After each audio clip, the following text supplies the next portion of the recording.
Bonsoir. Hein? Il y a du monde qui passe à travers des tempêtes, hein? Parlez-moi de ça. Hein? Non, encore à soir, hein? C'est toujours la même affaire. Hein? Ça recommence encore à soir, ça recommence hier soir. À chaque fois que tu parles à du monde, je sais pas si vous êtes de même, vous autres, mais moi, c'est de même si ça fait 9 ans, t'as toujours une espèce de voyage de bébite à peu près ici. Hein? Ça commence dans à peu près la demi-heure ou les 3/4 d'heure qui précède. Puis plus ça va, plus les kisses de bébite augmentent. Hein?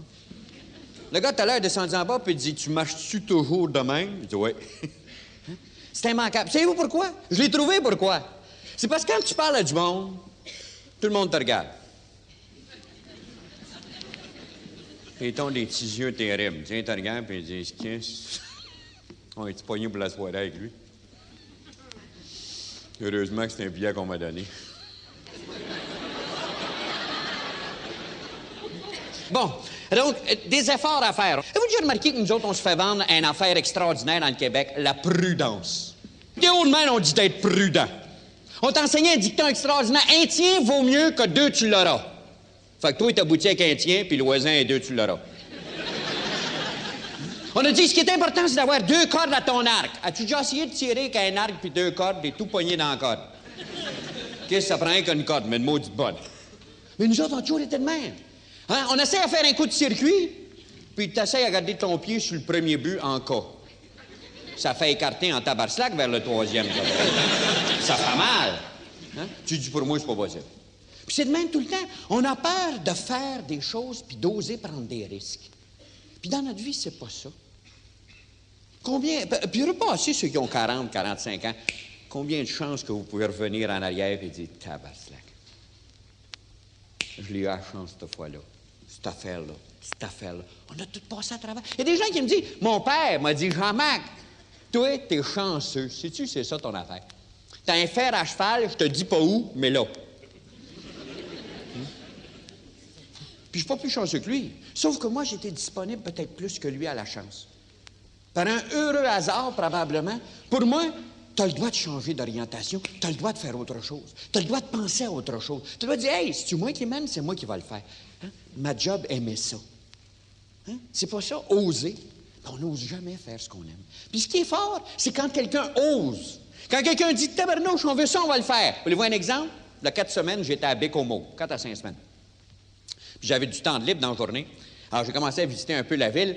Puis j'ai visité le quai qu'ils sont en train de faire. Je ne sais pas si vous êtes au courant qu'à Bécomo, de Matane, il va venir un traversier, un bateau-rail. Ça va commencer, là, je ne sais pas commencer, d'ici quelques semaines. Il va faire Matane, Bécomo ou Matane-Godbout, ce traversier-là.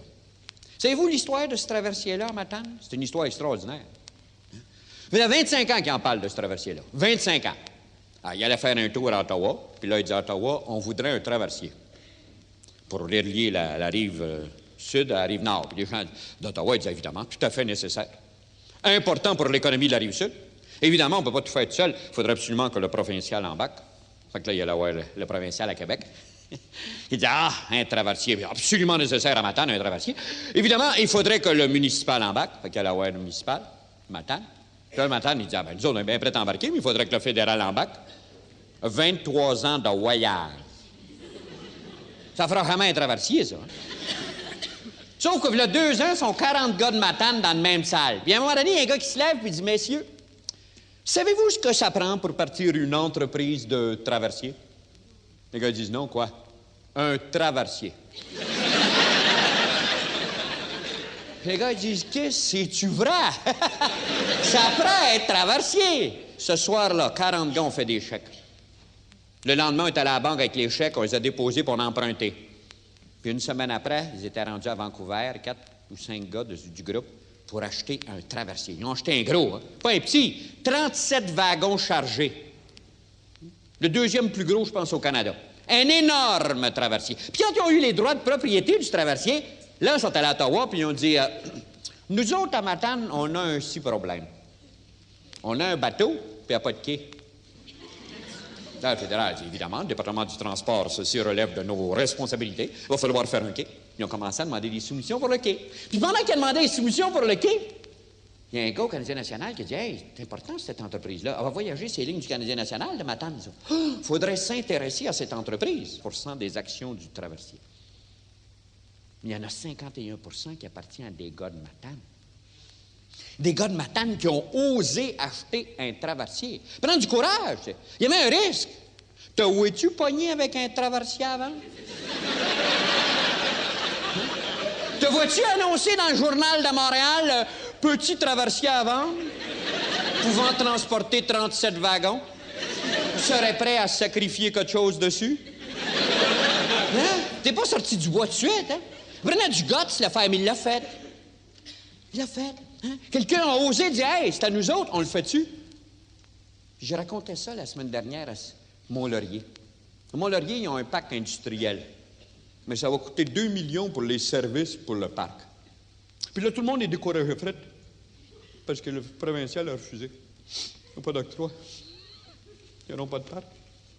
Puis il me comptait ça à moi. Mais je disais, Kiss, pourquoi le provincial paiera pour ton parc? Si toi, tu veux un parc, c'est à toi. Fais-toi un parc. Kiss, moi, je suis un gars de Laval. Je ne veux pas faire un parc à Mont-Laurier. Moi, si jamais je veux un parc, moi, on va le faire à Laval, chez nous. Toi, tu veux un parc à Mont-Laurier, évalue la patente, fais-toi un parc à Mont-Laurier. Ah, non, tu sais, tu drôle. J'ai dit, ben oui, puis c'est ça que je trouve fantastique dans les Olympiques, dans le stade olympique.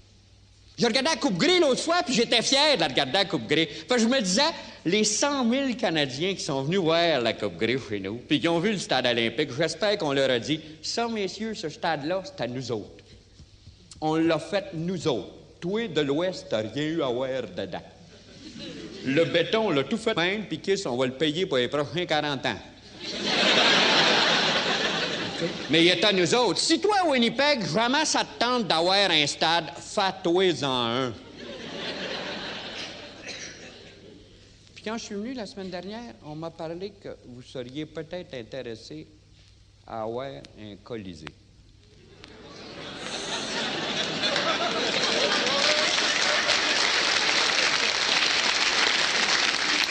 Puis dans le fond, je me disais, Kiss, s'ils veulent un Colisée, qu'ils s'en payent un. Hein? C'est pour vous autres, les 100 000, c'est pour vos draveurs. Ah ouais. Quand est-ce que tu commences? Mais là, le gars, il va attendre. Ouais, si le provincial va avoir un octroi, qui est aidé du municipal qui va donner un octroi, plus peut-être le fédéral qui peut donner un octroi. Quand est-ce que tu vas partir, toi? Ça me renverse. On a peur d'embarquer. Puis c'est toi, les gens qui embarquent, qui réussissent. Les gens qui sautent dans quelque chose, qui disent on y va, puis je vais passer au travers avec le reste, mais qui sautent d'abord. Tu n'apprendras jamais à nager si tu restes sur le bord de l'eau. Qu'est-ce? Il faut que tu embarques dans la rivière, c'est là le point de départ. Puis nous autres, on dit ouais, mais creuse dans le tabarnak. Puis d'ailleurs, ce qui est extraordinaire là-dedans, c'est que tout le monde me parle de réussir. Tout le monde veut réussir, je vous l'ai dit tout à l'heure en commençant. Tout le monde en parle. Mais c'est jamais de leur faute s'ils ne réussissent pas. C'est pas de ma faute, c'est la faute de mon père. Il aurait dû l'acheter, le terrain. Il aurait pu l'avoir pour rien, à ce moment-là. Hein? Tout le cap était à vendre, quasiment. C'est vrai, il était tout à vendre, à ce temps-là. Il aurait pu l'avoir pour rien, mais qu'est-ce que tu veux, il l'a pas acheté à cette poignée. C'est la Banque Royale qui l'a acheté, qui est bien trop cher. C'est la faute de son père. L'autre, c'est la faute de sa mère, qui l'a pas poussé à l'école. C'est la faute du municipal qui l'a pas aidé. C'est la faute du gouvernement qui l'a pas aidé. Juste comme ça partait, il y a eu des élections. Sais-tu, c'est la faute des élections. Il y en a même qui disent c'est la faute du comptable qui les a fourrés. Pas vrai, bon tout. Pas vrai. Hein? Il n'y a rien qu'un gars qui est responsable de tout ça. C'est toi. Avez-vous déjà réalisé qu'il n'y a personne qui peut réussir à ta place? Personne ne peut le faire à ta place. Hein? C'est impossible. Il y a des gens qui me disent des fois, Jean-Marc, peux-tu venir motiver du monde? J'aurais mes vendeurs, mes contremaîtres, mes employés, je voudrais les motiver. Puis je leur dis toujours, je ne suis pas capable de motiver quelqu'un. Ça ne se motive pas, quelqu'un. C'est pas vrai, ça, des mots comme motivologue. C'est pas vrai pantoute. Ça se peut pas. Il n'y a rien qu'un gars qui peut te motiver, toi. Il y a rien que toi qui peux décider. Si toi, tu décides pas, il n'y a rien à faire. Moi, ce soir, je peux vous poser des questions, puis ça te trotte dans la tête. Mais la réponse, c'est toi qui l'as. C'est toi qui as le mouvement. C'est toi qui as l'initiative. Personne d'autre. C'est comme essayer de faire boire un âne qui n'a pas soif. Vous avez remarqué tout ce que ça fait dans la joyeuse des ballons. C'est vrai. Même avec le traitement des briques, quand l'âne, il fait « C'est tout frais, cet âne-là. Il n'a pas soif. » Hein? C'est ça le point. Le point de départ chez nous, c'est la soif. Le gars, ça ne tente pas. Ça ne tente pas de réussir. En fait, une des soifs qui nous manque, ça ne nous tente pas de gagner. Ça ne tente pas que ça marche. On ne veut pas être gagné. On ne veut pas être le meilleur. On part des affaires, puis on ne veut pas être le top, on veut être le gars dans la moyenne. On veut... Pas le meilleur, mais là, le meilleur, c'est... T'as une maudite pression sur le dos tout le temps, puis je connais des gars, moi, des crises cardiaques avec ça, puis des ulcères, un fou, pas pour moi. Moi, je veux pas une grosse affaire, je veux une petite affaire. Ben, pas petite, parce que tu peux faire faillite. Une affaire dans la moyenne. Puis il réalise pas qu'une affaire dans la moyenne, tu sais où est-ce que c'est qu'un gars dans la moyenne? C'est le meilleur des pas bons. Le moins bon des meilleurs. Mais c'est tout ce que c'est rien de plus. Il y a une place pour toi, c'est gagner. Mais nous autres, on a oublié ça chez nous. On gagne plus. On a peur de gagner. On a même enlevé les rangs à l'école. Parce que les premiers, ça décourageait les derniers. Fait que là, t'as plus de rang avec le correct. Hein? Nos Olympiques. Avez-vous remarqué nos Olympiques? Nous autres, on ne jouait pas pour gagner aux Olympiques. Non. Nous autres, on participait. On a fait beaucoup de participation. Hein? Puis dans le 500 mètres, à un moment donné, en 38e position, tu avais un gars avec une feuille d'érable. T'as dit, qui sont là, gars? Garde-les courir. Il n'y a pas de médaille en 38e position, frère. C'est dans les 3 premières places qu'il y avait des médailles. 5 là qu'il y a des médailles. Mais nous, on ne fait rien. Il y a eu un effort. Il y a du talent, il y a un effort. Avez-vous l'impression que Nadia Comaneci, c'est comme ça qu'on lui a dit de se préparer? Savez-vous comment ça a pris d'heures pour se préparer à Nadia? 6 000 heures. 6 000 heures de pratique pour devenir championne. 6 000 heures pour gagner une médaille d'or. Mais tout le long qu'elle se pratiquait, c'est ça qu'il disait à son entraîneur? Ah oui, faut que tu sois première. Et il disait pas, OK, essaye de tenir debout. Ça arrive, un gars tombe. C'est pour ça qu'ils mettent un matelas, c'est encore que tu tombes. Hein? Non, il disait, toi, c'est 100 des points, fille. Puis elle a eu 100 des points. Mais nous autres, on enseigne à participer, pas gagner. On ne veut pas gagner. Bon, puis d'ailleurs, dans nos familles, on fait pareil. On dit, Pierre, viens, Claude va cette année, il ne pas avec toi. Pierre gagne une fois, Claude gagne une fois. C'est comme ça, c'est fait. T'as ça, il ne voudrait plus jouer. Si tu le bats tout le temps. Chez nous. Hein? D'ailleurs, j'avais un Québécois se fait épiler ses pieds, qu'est-ce qu'il dit? Avez-vous déjà vu? Excuse. Hein? Il dit, excuse, j'avais mon pied en dessous du tien. C'est ça, gagner? Gagner, c'est dire, hey, Fred, t'es debout sur mes bottines. J'étais ici. Mais les gens ont peur de ça. Du coup, ils choquent. Puis je donne des congrès, des conférences, des fois, dans des congrès puis des meetings. Puis il y a seulement au Québec que ça se fait, ça. Aux États-Unis, très rarement.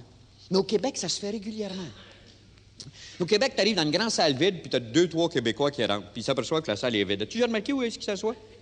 C'est le dernier banc. C'est parce que lui, il s'est fait vendre une idée. Les derniers seront les premiers. Fait que qu'est-ce qui commence à la fin? Un Américain, c'est pas ça. L'autre fois, j'ai une salle de 1400 sièges. Je suis arrivé 3 quarts d'heure avant. 1400 sièges. Il y avait 2 couples, 4 personnes. Ils étaient dans les 4 sièges en avant. Hein? Ils avaient pris le best. Eux autres sont venus puis sont en avant. Les autres, ils ont appris à gagner. Nous autres, on n'a pas appris à gagner. On a appris à perdre avec un sourire. Tu ne peux pas toujours les gagner. Maurice, c'est une longue saison. Il faut t'apprendre à perdre. Hein? Puis on perd. Mais quand est-ce qu'on va nous dire, hey, non, on gagne, on est des winners? On a peur de parler de ça. On a peur de parler de gagner. On appelle ça, c'est de l'éclitisme ou quelque chose de même, un grand mot savant qui disent. Ils disent, il faut que tout le monde soit pareil. C'est ça. C'est pas de l'anonymat, notre vie. Tu sais, je reviens souvent à la parade Baptiste. J'en suis jamais revenu de cette colique de parade-là. Vous rappelez-vous, c'est de mon âge, on allait ça à Montréal, on avait des grands sièges à une pièce et quart pour regarder la parade. Puis il y avait toujours des chars allégoriques qui passaient. Puis à un moment donné, il y avait toujours un dernier char, c'était ton saint patron qui passait ça. Ça, c'était Saint-Jean-Baptiste et le mouton. Je me suis toujours demandé lequel était le saint patron. C'est-tu vrai? C'est-tu Saint-Jean-Baptiste ou le mouton? Hein? C'est une bonne question. Parce que tu as le droit de gagner, toi, dans ta vie. D'ailleurs, avez-vous déjà vu un Américain? Tu sais, un Américain, c'est un winner-né. Hein? D'ailleurs, aux États-Unis, il y a un livre qui s'intitule « Born to Win ». On est pareil, nous autres, au Québec, sauf que nous autres, on ne le sait pas. On n'a pas le livre. Les Américains l'ont, par exemple. Tu as vu un Américain arriver en Europe, toi? Hein? Je n'ai jamais vu un se faire passer pour un Polonais, moi. Ah, c'est-tu vrai? Il arrive en Europe, monsieur, il y a un casse mauve, une chemise rose, des pantalons blancs, des bas verts, des souliers noirs. puis il mange la gomme. Puis il dit, I'm an American. What's the best, hein? Puis il sort les greenbacks, puis il flippe. Hein? Hein? Il est américain d'un bout à l'autre. As-tu jamais un Québécois arrivé en Europe? Les gens demandent d'où vous venez, vous, et du moi, de l'Amérique du Nord. Ben, c'est très, très grand, nous autres, chez nous. Elle a beaucoup de forêts, elle a beaucoup de parcs nationaux avec beaucoup d'oiseaux, beaucoup de chasse et de pêche. Puis beaucoup de pouvoirs hydroélectriques aussi. Ben, moi, tout le temps, qui est, ça peut bien en avoir, beaucoup de... Mais il a peur de dire ce qu'il est. Il a peur de dire, hey, frère, c'est moi, je suis un winner, je suis un gagnant. Je l'ai vu un gagnant, il y a 2 ans. Je suis allé en Russie. On était 6 Canadiens en Russie. Ah, c'était extraordinaire. Il est fantastique. On l'a appelé mon oncle Émile. C'était un des Canadiens qui est avec nous autres. On était à l'autre bout de la mer Caspienne. C'est loin, hein? Ça s'est passé la mer Noire, de l'autre côté. Hein? On était loin de chez nous. Puis on rencontrait des Russes. Puis les Russes, la première question qu'ils nous demandaient aux 6 Québécois, ils nous demandaient d'où on venait. Puis le plus drôle, c'était mon oncle Émile, un bon monsieur de 63, 64 ans. Il s'étirait le bras, puis il disait « Saint-Barthélemy, monsieur. »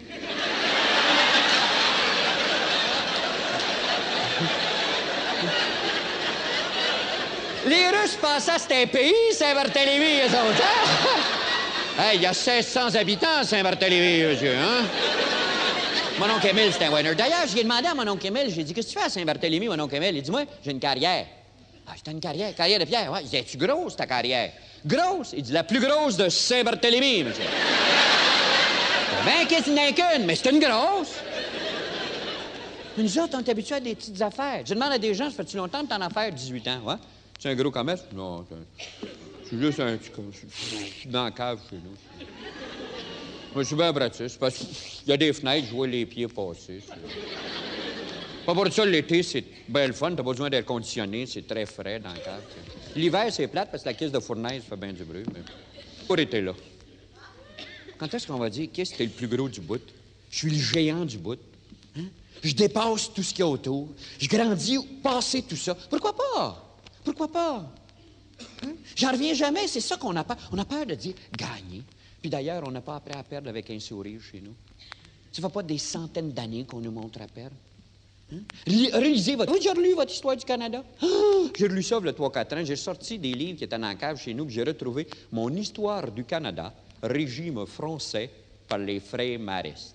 Ah. Hey, si tu veux apprendre à perdre, lis ça, c'est tout marqué dedans. Le frère te l'explique comment perdre, hein? T'explique comment briser tes drapeaux, brûler ça, enterrer les bâtons, les épées, puis te pogner sur le clocher et prendre des grands respires. C'est vrai. Puis tout le long, c'est le même. Hein? Il t'explique même à un moment donné qu'il y a certaines victoires qu'on a faites dans le régime français. Ça arrive, des fois, tu gagnes une fois, les autres se poussent, puis tu gagnes. Qu'est-ce que tu veux faire?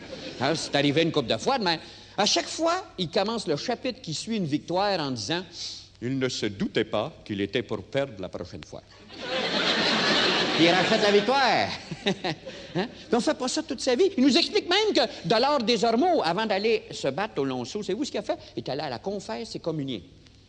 Car il savait qu'ils étaient pour mourir. C'est qui a dit, tabarnak, que t'es pour mourir? Il y a personne qui a dit ça. Napoléon est allé à la guerre tout le temps de sa vie. Il mettait sa main ici, puis il disait, qui viens voir la bataille? Puis il gagnait, lui. Comment ça fait que nous autres, on pense que c'est pour mourir? On pense que c'est pour perdre. Puis d'ailleurs, c'est tout le long même. Visite le Québec historique. On demande que les places tu perds. À Québec, on te montre les plaines, c'est que perdu. T'es blessé ici, tu mort chez Ursuline, au bord. Tu vas à Saint-Eustache, on te montre l'église, regarde les trous de balles, ils sont tous morts là-dedans. À Montréal, le pied du courant, c'est là qu'on a pendu les autres. Dans le Vieux-Montréal, on te montre la maison Papineau, c'est là qu'il s'est caché, qui est en train de se faire tuer. N'as-tu une place où on a gagné? Même nos monuments, j'en reviens jamais, même nos monuments. Vous regardez nos monuments à nos héros? Allez à Québec pour regarder le monument de Montcalm. Il y a un ange qui le tient debout. Haute l'ange, Montcalm déconcrisse en bas du monument, tabarnak. J'en reviens vraiment. Chaque fois que je passe devant, je le regarde et je dis, c'est pas possible. Hein? Hein? On a un monument aux héros de la guerre 14-18. Tous des soldats sont après mourir. Qu'est-ce qu'il y a-tu des soldats qui sont revenus de la 14-18? Ils ont dû revenir debout. J'en ai rencontré des vétérans. Hein? Quand est-ce qu'on met un soldat debout et dit « Tabarnou, je l'ai ». Jamais. Heureusement, on a racheté l'affaire un peu dernièrement. À Québec, maintenant, on a Maurice. Il est debout à 8 pieds 3, tabarnak, hein? Non, mais c'est vrai, on commence peut-être à en avoir des debout. Il n'est pas temps qu'on commence à montrer à nos jeunes à gagner, au lieu de leur montrer à participer. C'est pas de participer qui est important, c'est de gagner. Gagner sur toi, d'être le meilleur, the best. C'est pas ça qu'on parle comme étant la qualité. Hein, la qualité, c'est bien beau avoir le plus haut salaire minimum. Je suis d'accord. On a-tu la plus haute qualité, par exemple? Mais c'est pas ça. On veut pas avoir les meilleures maisons, nous autres. On veut pas faire une maison ordinaire. Ça fait croche, mais de toute façon, elle travaille par Dressy, tranquillement.